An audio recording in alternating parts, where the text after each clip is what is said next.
Hello everyone, good morning. Hope करती हूँ कि आप सभी लोग अच्छे होंगे and this is nine Shri. आज के इस वीडियो में हम कवर करने वाले हैं 3 अगस्त का करंट अफेयर्स।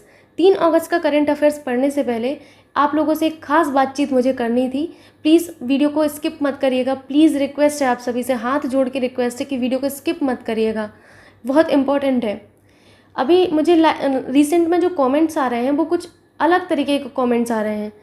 कुछ लोगों का कहना है कि लाइव करके दिखाएंगे तब आपको मानेंगे। लाइव करिए, मैं मानती हूँ कि लाइव में एक अलग पढ़ने का मज़ा होता है, लेकिन सामने वाले का भी समझना चाहिए। मैं जिस सिचुएशन में वीडियो बना रही हूँ उस सिचुएशन में शायद ही संभव हो। मैं अपनी फैमिली के साथ रहती हूँ, मुझे वीडियो बनाते बनाते बीच में 10 बार उठना पड़ता है। अगर मैं लाइव करूँगी तो मैं बीच में उठ नहीं पाऊँगी। मेरे पास ना तो स्टूडियो है, ना ही मेरे पास कोई मटेरियल है आपके लिए वीडियो बनाने के लिए। मेरे पास जो है सो सिर्फ और सिर्फ मेरे पास मेरा एक फ़ोन है और एक टैबलेट है। उसके अलावा मेरे पास कुछ भी नहीं है। एक बोर्ड है जो आप लोग देखे होंगे वीडियो में, एंड जेन्युइनली मेरे पास उसके अलावा एक लाइट भी नहीं है कि जो आप लोगों को लगे कि हाँ इनके पास मटेरियल है। तो मेरे पास कुछ भी मटेरियल नहीं है। मैं अपनी फैमिली के साथ रहती हूँ तो लाइव करना संभव नहीं होता है। लाइव सिर्फ वही लोग कर पाते हैं जिनका स्टूडियो होता है या फिर जो अकेले रहते हैं, तो जहाँ पर शोर शराबा नहीं होता है, जहाँ डिस्टर्बेंस नहीं होता है। अगर मेरे से कोई गलती हो भी जाती है तो प्लीज़ आप लोग उसको माफ़ कर दिया करिए। कुछ लोग उस गलती को बार बार रिपीट कर रहे हैं, बार बार उस चीज़ को बोल रहे हैं, जबकि वो गलती हुई ही नहीं है। अगर हो भी जाती है कि मेरे से गलत क्वेश्चन पढ़ा भी जाता है तो इग्नोर कर दीजिए उस चीज़ को, किससे गलती नहीं होती है। तो आज से मैंने डिसाइड किया है कि अब से मैं कमेंट बॉक्स जो है उसमें चैट ऑफ कर रही हूँ। अब से आप लोग कमेंट नहीं कर पाएंगे, और जो पढ़ाया जा रहा है उसको आप अच्छे से पढ़िए। जिनको पढ़ना होगा वो पढ़ेंगे ही, और जिनको नहीं पढ़ना होगा तो वो अपना एक्सक्यूज़ देते ही रहेंगे। आई होप आप लोग इस सिचुएशन को समझेंगे, और आप लोगों को भी सुन के बुरा लग रहा होगा। मैं समझ रही हूँ कि बहुत सारे इसमें लोग ऐसे होंगे जिनको सुन के बुरा लगा होगा कि इस तरीके कमेंट नहीं करना चाहिए। मुझे भी बुरा लगा, बट इट्स ओके। अब इसका यही एक उपाय है कि मैं अब जो कमेंट बॉक्स है उसको ऑफ ही कर दूँ, तो आपसे आप लोग वहाँ पर मैसेज नहीं कर पाएंगे। आइए शुरुआत करते हैं आज के करंट अफेयर्स की। आज का आपसे पहला क्वेश्चन है कि किस दिन को वर्ल्ड वाइड वेब दिवस के रूप में मनाया जाता है। वर्ल्ड वाइड वेब का मतलब क्या होता है? WWW। ये क्या होता है WWW? ये आपका वर्ल्ड वाइड वेब होता है। हिंदी में इसको कहते हैं विश्वव्यापी वेब। क्या कहते हैं? विश्वव्यापी वेब कहते हैं। कंप्यूटर में आप लोगों ने पढ़ा होगा अक्सर, तो वहाँ पर आपने देखा होगा कि इनकी फाउंडर का नाम अक्सर पूछा जाता है कि वर्ल्ड वाइड वेब जो है इनकी खोज किसने की थी। तो टिम वर्नर्स ली सर ने की थी। किसने की थी? टिम वर्नर्स ली। वर्नर्स ली ने खोज की थी किसकी? वर्ल्ड वाइड वेब की। ठीक, कब खोज की गई थी ये भी अक्सर एग्जाम में पूछा जाता है। तो आपके वर्ल्ड वाइड वेब की खोज 1989 में की गई थी। प्लीज़ आप लोग याद रखिएगा, और ये आपका एक इंपॉर्टेंट क्वेश्चन है। एक तो ये पूछा जाता है कि इनकी खोज किसने की थी, और एक ये पूछा जाता है कि कब इनकी खोज की गई थी। ठीक है, वर्ल्ड वाइड वेब की। ओके, और हम WWW दिवस जो मनाते हैं वो 1 अगस्त को मनाते हैं। सो आपका फर्स्ट ऑप्शन करेक्ट होगा। मूव करते हैं नेक्स्ट क्वेश्चन पर। क्वेश्चन आपसे कि अगस्त 2022 में किस राज्य सरकार ने federation of Indian chambers of commerce and industry के साथ भागीदारी की है। अगेन इंपॉर्टेंट क्वेश्चन है कि किस आपकी स्टेट गवर्नमेंट ने आपकी फिक्की के साथ भागीदारी की है। सो याद रखिएगा आप लोग यहाँ पर। So correct answer will be second option, Orissa. Orissa ने जो है आपकी जो है फिक्की यानी कि federation of Indian chambers of commerce and industry के साथ जो है क्या किया है? भागीदारी की है। उद्देश्य क्या था ये भी जान लेते हैं। राष्ट्रीय उद्योग साझेदार बनाने के लिए इन्होंने जो है भागीदारी की है। याद रखिएगा आप लोग। उड़ीसा के मुख्यमंत्री कौन है? तो उड़ीसा के जो CM है वो हैं नवीन पटनायक जी हैं। कौन है? नवीन पटनायक। ठीक, फिक्की के अध्यक्ष आप लोगों को याद रखना है FICCI। फिक्की के अध्यक्ष कौन है? तो फिक्की के अध्यक्ष हैं Sanjeev Mehta. Very very important, याद रखिएगा। फिक्की के अध्यक्ष संजीव मेहता जी हैं। मूव करते हैं नेक्स्ट क्वेश्चन पर। नेक्स्ट क्वेश्चन है आपसे कि अगस्त 2022 में किस देश ने 2022 UEFA यूरोपीय महिला फुटबॉल चैंपियनशिप जीती है। सो याद रखिएगा इंग्लैंड ने जीती है। इंग्लैंड ने क्या जीता है? इंग्लैंड ने आपकी ये प्रतियोगिता जीती है। ये जो प्रतियोगिता थी UEFA यूरोपीय महिला फुटबॉल चैंपियनशिप, इसका आयोजन कहाँ पर हुआ था? तो इसका आयोजन हुआ था लंदन के वेम्बली स्टेडियम में, ठीक है, लंदन के वेम्बली स्टेडियम में जो है इनका आयोजन हुआ था, याद रखिएगा। इन्होंने किसको हराकर ये प्रतियोगिता जीती है इंग्लैंड ने? तो इन्होंने जर्मनी को हराकर प्रतियोगिता जीती है। किसको? जर्मनी को हराकर, ठीक, जर्मनी को हराकर, याद रखिएगा, ठीक।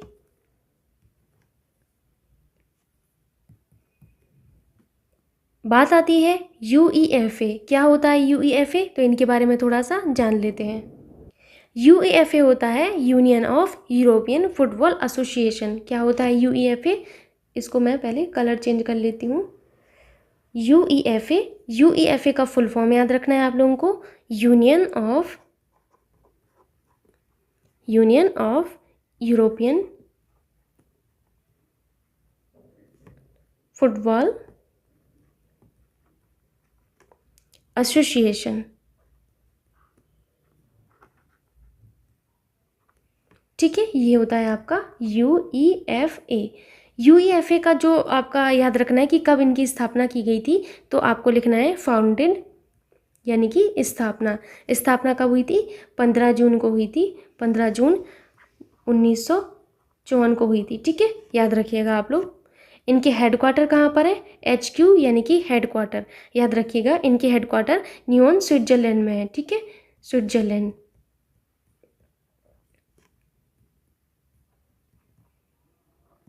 ठीक, ओके। सो करेक्ट आंसर यहाँ पर आपका क्या था? करेक्ट आंसर था आपका इंग्लैंड। थर्ड ऑप्शन आपका करेक्ट होगा। मूव करते हैं नेक्स्ट क्वेश्चन पर। नेक्स्ट क्वेश्चन आपसे है, इसको मैं पहले छोटा कर लेती हूँ, आपको लास्ट वाला ऑप्शन नहीं दिख रहा होगा, अभी आपको दिख रहा है। क्वेश्चन आपसे कि अगस्त 2022 में किस विमानन कंपनी ने अपने पायलटों को 65 ईयर तक उड़ान भरने की अनुमति देने का निर्णय लिया है? सो यहाँ पर याद रखिएगा, एयर इंडिया ने अपने पायलटों को 65 ईयर की उम्र तक उड़ान भरने की जो है हाल ही में अनुमति देने का निर्णय लिया है। बात आती है एयर इंडिया की, तो एयर इंडिया के बारे में आप लोग कुछ चीज़ें जान लीजिए। सबसे पहला तो यही कि इनकी स्थापना जो है कब हुई थी। सो स्थापना, एयर इंडिया की स्थापना हुई थी आपके 1932 में हुई थी। कहाँ पर? मुंबई में इनकी स्थापना की गई थी, मुंबई, ठीक है। इनके हेडक्वार्टर कहाँ पर है? तो इनके हेडक्वार्टर्स जो है न्यू दिल्ली में, ND यानी कि न्यू दिल्ली में है, ठीक। इतना बस आपको याद रखना है। मूव करते हैं नेक्स्ट क्वेश्चन पर। नेक्स्ट क्वेश्चन है आपसे कि संगीत सुधाकर बाल कृष्णदास पुरस्कार प्राप्त करता डैश जिनका हाल ही में निधन हो गया है, आपको उनका नाम बताना है। ये जो है आपकी संगीत सुधाकर बाल कृष्णदास पुरस्कार प्राप्त करता रही हैं, ठीक। सो यहाँ पर आपको याद रखना है निर्मला मिश्रा जी। कौन? निर्मला मिश्रा जी। ये आपकी एक बंगाली गायिका थी। कौन थी? बंगाली गायिका थी, बंगाली गायिका, ठीक है। 81 ईयर्स की उम्र में जो है इनका देहांत हो गया है। बंगाली के अलावा जो है ये उड़िया और असमिया जो आपके ये होते हैं, उड़िया और असमिया फिल्में, इनमें भी इन्होंने जो है कई गाने गाए हैं। उड़िया में और असमिया मूवी जो होती हैं इनमें इन्होंने कई गाने गाए हैं फिल्मों में।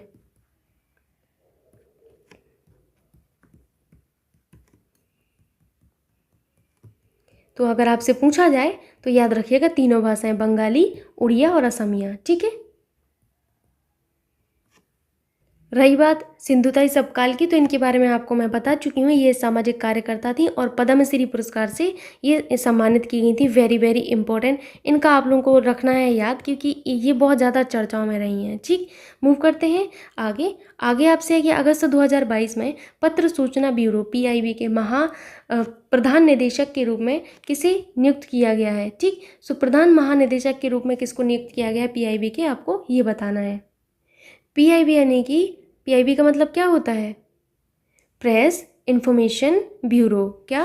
प्रेस इंफॉर्मेशन ब्यूरो, पत्र सूचना ब्यूरो, ठीक है, प्रेस इंफॉर्मेशन ब्यूरो, ठीक। सो आपके PIB के प्रधान महानिदेशक के रूप में सत्येंद्र प्रकाश जी को हाल ही में नियुक्त किया गया है। जो मैंने आपको नियुक्तियां चैप्टर पढ़ाया था उसी में इनको इंक्लूड कर लेना, अलग से मत लिखना, एक जगह रखना सारी चीज़ों को। जैसे निधन है तो एक जगह करिए, अगर आपका कोई नया अपॉइंटमेंट है तो उसको एक जगह करिए, दिवस है तो उसको एक जगह करिए। मैंने आपको नोट्स बनाना सिखाया है ना करंट अफेयर्स के, उसी हिसाब से आप लोग कर लिया करिए। मूव करते हैं नेक्स्ट क्वेश्चन पर। नेक्स्ट क्वेश्चन आपसे है कि भारतीय सशस्त्र बलों की जीत का जश्न मनाने के लिए कारगिल के द्रास में किस युद्ध पॉइंट को गन हिल नाम दिया गया है। वेरी वेरी इंपॉर्टेंट क्वेश्चन कि किस पॉइंट को गन हिल नाम दिया गया है और किस उपलक्ष्य में दिया गया है। भारतीय सशस्त्र बलों की जीत का जश्न मनाने के लिए कारगिल के द्रास में ये जो है इस पॉइंट को गन हिल नाम दिया गया है। ओके, तो वो पॉइंट आप लोगों को याद रखना है। कौन सा पॉइंट? 5140। कौन सा है? 5140। कौन? 5140। ये आपका एक पॉइंट है जिसका नाम गन हिल रखा गया है। कौन सा ऑप्शन मैच हो रहा है? आपका ऑप्शन नंबर 1 आपका मैच हो रहा है। ठीक, याद रखिएगा कि भारतीय सशस्त्र बलों की जीत का जश्न मनाने और ऑपरेशन विजय के गनर्स के सर्वोच्च बलिदान को श्रद्धांजलि देने के लिए कारगिल के द्रास में ये जो पॉइंट है 5140 को गन हिल नाम दिया गया है। मूव करते हैं आगे। आगे आपसे क्वेश्चन है कि अगस्त 2022 में भारत की पहली 5G स्पेक्ट्रम नीलामी में कौन सी कंपनी शीर्ष बोलीदाता के रूप में उभरी है। आपको ये बताना है कि पहली 5G स्पेक्ट्रम नीलामी जो हुई है इसमें ऐसी कौन सी कंपनी है जो शीर्ष बोलीदाता के रूप में उभरी है। तो इसको देखिए आप अपने स्मार्ट एजम्पशन से सही कर सकते हैं। कैसे? देखिए, अभी हाल ही में रिलायंस जियो जो है आपका बहुत ज़्यादा चर्चाओं में रह रहा है, ये बहुत ज़्यादा प्रोग्रेस कर रहे हैं। तो यहाँ पर आप करेक्ट कर सकते हो इनको, क्योंकि ये शीर्ष बोलीदाता के रूप में हो सकते हैं यहाँ पर। तो यही आपका करेक्ट आंसर है, रिलायंस जियो। ओके, तो याद रखिएगा कि भारत की पहली 5G स्पेक्ट्रम नीलामी सरकार के 1,50,173 करोड़ इतने करोड़ रुपए से अधिक के रिकॉर्ड के साथ समाप्त हो गई। ओके, और इसमें जो आपकी रिलायंस जियो है ये शीर्ष बोलीदाता के रूप में उभरी है, याद रखिएगा आप लोग।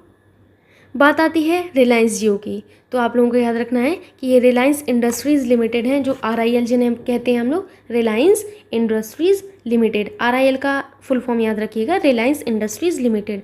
बात आती है इनके संस्थापक की, तो इनके संस्थापक आप लोगों को याद रखना है। हालांकि मैं कई बार बता चुकी हूँ, लेकिन आप लोगों को ये चीज़ें बार बार लिखनी नहीं है, बस सुनते रहना है खाली। ठीक है, धीरू भाई, कौन? धीरू भाई अंबानी। धीरू भाई अंबानी ने जो है आपका स्थापित किया था किसको? आपकी RIL को। ओके, स्थापना इनकी कब हुई थी? तो स्थापना आप लोगों को याद रखना है कि इनकी स्थापना जो RIL की है वो की गई थी 1973 को की गई थी। MH यानी कि महाराष्ट्र में की गई थी। इनके हेडक्वार्टर कहाँ पर है? HQ यानी कि हेडक्वार्टर, जो कि इनके मुंबई में है। ओके, और इनके मालिक कौन है? तो इनके मालिक प्रेजेंट में देखा जाए तो अंबानी साहब हैं, मुकेश अंबानी जी जो हैं इनके प्रेजेंट में जो है मालिक हैं। ओके, सो याद रखिएगा, इतनी चीज़ें आप लोगों को याद रखना है। फर्स्ट ऑप्शन आपका यहाँ पर करेक्ट होता है। मूव करते हैं आगे। आगे आपका कोई क्वेश्चन है नहीं है, सॉरी। अब हम पिछला कुछ रिवीजन कर लेते हैं। ओके, देखिए आज हम बात करने वाले हैं किसान रेल की, और एक और रेल है आपकी टेक्सटाइल रेल। तो पहले टेक्सटाइल रेल देख लेते हैं, फिर किसान रेल देखेंगे। दोनों ही आपके लिए बहुत ज़्यादा इंपॉर्टेंट है, एग्जाम में आपसे पूछा जाता है। टेक्सटाइल रेल, ठीक है। टेक्सटाइल रेल में आपको ये याद रखना है, पहली टेक्सटाइल रेल आपकी कहाँ से कहाँ के लिए चली थी। तो पहला आपको लिखना है फर्स्ट, ठीक है। फर्स्ट टेक्सटाइल रेल के बारे में मैं आपको बताने वाली हूँ।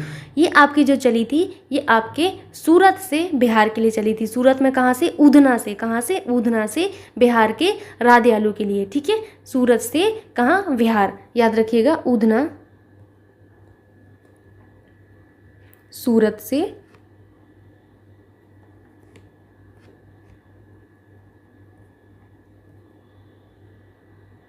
बिहार, ठीक है, बिहार। तो ये आपकी पहली टेक्सटाइल रेल थी। पहली हो गया। अब आपको कौन सी याद रखना है? अब आपको सौबी टेक्सटाइल रेल को याद रखना है। सौबी टेक्सटाइल रेल जो है आपके चलथान सूरत से कहाँ पर चली थी? आपके संक्रेर खड़गपुर तक। तो याद रखिएगा, चलथान। देखिए मैं आपको अभी ये तरीका बता रही हूँ, एक आसानी से आप याद कर पाएंगे। रुक जाइए थोड़ा सा। चलथान सूरत से कहाँ के लिए? संक्रेर खड़गपुर, ठीक। देखिए एक सिंपल सा मेथड आपको बताती हूँ याद करने का। जब आप टेक्सटाइल रेल की बात करते हैं तो ये सूरत से चलती है। कहाँ से? ये सूरत से चलती है, ठीक। जब हम बात करेंगे किसान रेल की तो वो महाराष्ट्र से चलेगी। सारी नहीं, मैं सारी की बात नहीं कर रही हूँ यहाँ पर, मैं पहली और सौबी को याद करने का आपको एक तरीका बता रही हूँ खाली, ठीक है। नहीं तो आप सारी सोच रहे, ठीक। तो यहाँ पर आपको याद रखना है कि आपको सूरत कॉमन कर देना है दोनों में ही, और लेकिन ये स्थान याद रखना है कि ये ऊधना था पहली वाली में और आपकी सौबी में चलथान है। ठीक, अब हम बात करते हैं आगे किसकी, हम आगे बात करने वाले हैं आपके किसान रेल के बारे में। सो यहाँ हेडिंग करिएगा किसान रेल। किसान रेल के बारे में बात करते हैं तो सबसे पहले बात आती है आपकी पहली किसान रेल, फर्स्ट वाली, फिर बात आती है आपकी 100वीं किसान रेल, फिर बात आती है आपकी 1000वीं किसान रेल। अभी आप देखना इनमें आपका महाराष्ट्र कॉमन होगा हर जगह, इसीलिए मैं आपको बोल रही थी कि एक मेथड है बस आपको याद करवाने का, और कुछ ऐसा है नहीं है खाली। ठीक, अब हम यहाँ देखेंगे पहली किसान रेल जो है वो हमारी कहाँ से चली थी। सो पहली किसान रेल हमारे देवलाली से चली थी। कहाँ से? देवलाली। कहाँ पर है देवलाली? ये हमारा MH यानी कि महाराष्ट्र में है। और हमारा कहाँ से चली थी? देवलाली से दानापुर। देवलाली से दानापुर के बीच में हमारी ये वाली जो आपकी किसान रेल है ये आपकी चली थी। दानापुर कहाँ पर है? तो ये हमारा बिहार में पड़ता है दानापुर। ओके, याद रखिएगा पहला हमारा कहाँ से? महाराष्ट्र से बिहार, देवलाली से दानापुर। और 100वीं आपको याद रखना है, 100वीं आपकी जो थी संगोला महाराष्ट्र से। कहाँ से? संगोला। MH यानी कि महाराष्ट्र और आपकी किसके बीच में? संगोला महाराष्ट्र से शालीमार। क्या? शालीमार पश्चिम बंगाल। संगोला महाराष्ट्र से शालीमार पश्चिम बंगाल। ओके, सो आपको 100वीं किसान रेल याद रखनी है, वेरी वेरी इंपॉर्टेंट। अब आपको कौन सी याद रखनी है? 1000वीं किसान रेल। 1000वीं किसान रेल हमारे महाराष्ट्र में एक जगह है सांवड़ा। कौन सी? सांवड़ा। ठीक है, तो सांवड़ा से हमारी चली थी ये MH यानी कि फिर से महाराष्ट्र कॉमन कर दीजिएगा, और किसके बीच में चली थी? और हमारे आदर्श नगर। कहाँ? आदर्श नगर कहाँ पर है? तो आदर्श नगर आपका पड़ता है दिल्ली में, D यानी कि दिल्ली। आप पूरा लिख लीजिएगा, आपको ऐसे नहीं लिखना है मेरे जैसे। ओके, अच्छे स्टूडेंट्स हो आप लोग, मेरे बात मानते हो, ये तो है। तो आप लोगों को ये तीनों याद रखनी है कि पहली किसान रेल हमारी देवलाली महाराष्ट्र से दानापुर बिहार के लिए, 100वीं संगोला महाराष्ट्र से हमारी शालीमार पश्चिम बंगाल, एंड 1000वीं हमारी सांवड़ा महाराष्ट्र से लेके आदर्श नगर दिल्ली के बीच में चली थी। ठीक, अब हम बात करने वाले हैं कि वर्ल्ड वाइड रिपोर्ट के अनुसार विश्व में रहने के लिए सबसे महंगा शहर कौन सा है? ऐसे प्रश्न आपकी परीक्षाओं में अक्सर बनते हैं। सो आप लोग लिख लीजिएगा, यहाँ पर इस तरीके से लिखना है आपको। जैसे मैं आपको नोट्स बताई थी ना कैसे आपको करंट के नोट्स बनाने, तो ऐसे बनाए जाते हैं, सीख लीजिए। यहाँ से आपको क्या लिखना है? World wide report. ठीक है, वर्ल्ड वाइड रिपोर्ट आपने लिखा। कौन सी ईयर की आप लिख रहे हैं? 2021 की हम पढ़ रहे हैं। ठीक, क्योंकि अभी तक 2021 की रिलीज़ की गई है। ओके, फिर हमें नीचे क्या लिखना होता है? नीचे हमें लिखना होता है कि इस रिपोर्ट के अनुसार, लिखिएगा, इस रिपोर्ट के अनुसार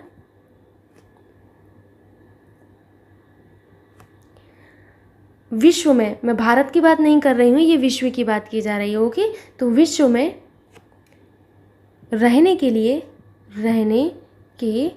लिए सबसे महंगा शहर, तो सबसे महंगा शहर कौन सा है? सबसे महंगा शहर आपका तेल अवीव है। तेल अवीव कहाँ पर पड़ता है? तो तेल अवीव आपका पड़ता है इजराइल में। कहाँ पर? इजराइल में। आज का होमवर्क है इजराइल की कैपिटल बताना है, किस कॉन्टिनेंट में पड़ता है, और इसके बॉर्डर जो कंट्री हैं वो आपको बतानी है, कौन कौन सी कंट्री इससे बॉर्डर कंट्री हैं।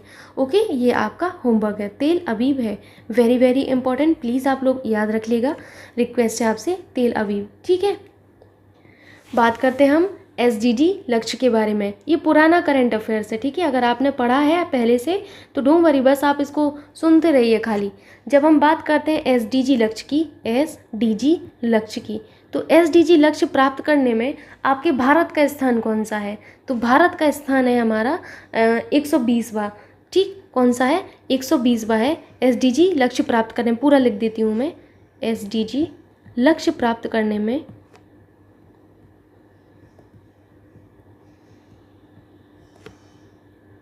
भारत 120वें स्थान पर है।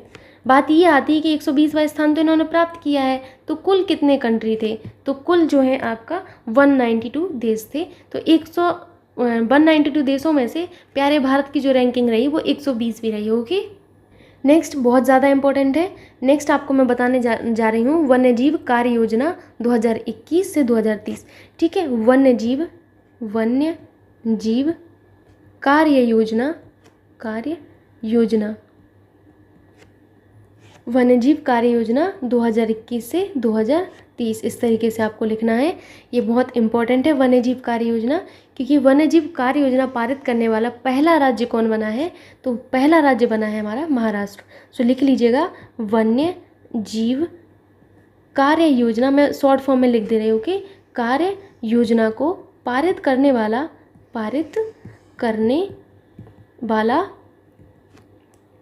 पहला राज्य आपका कौन सा बना है, पहला राज्य बना है महाराष्ट्र।